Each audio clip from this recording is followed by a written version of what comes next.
Hi everyone, welcome to Channel Name. Today, we're diving into the fascinating world of microchips, those tiny devices that power our modern world. We'll explore how they're made and their environmental impact. Let's get started.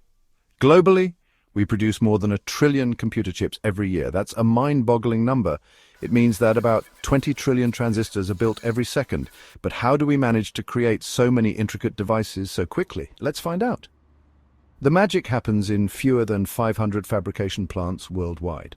The key to building these tiny devices is a technique called photolithography. So what exactly is photolithography? Photolithography uses light to transfer geometric patterns onto a silicon wafer. These patterns create the intricate connections within microchips. It's a precise and rapid process that enables us to build millions of transistors on a single chip. But with great power comes great responsibility. The production of microchips has a significant environmental impact.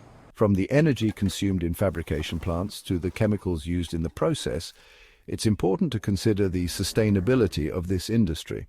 The manufacturing of microchips requires a lot of energy, and the chemicals involved can be harmful to the environment. As we continue to produce more and more chips, it's crucial to find ways to reduce their environmental footprint. So what can we do about it? Researchers and companies are exploring new methods to make chip production more sustainable. From using renewable energy sources to developing eco-friendly materials, there's hope for a greener future. By supporting sustainable practices and investing in green technologies, we can help reduce the environmental impact of microchip manufacturing.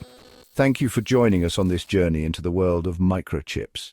If you enjoyed this video, don't forget to like, comment, and subscribe. And let us know in the comments what topics you'd like us to cover next. See you in the next video.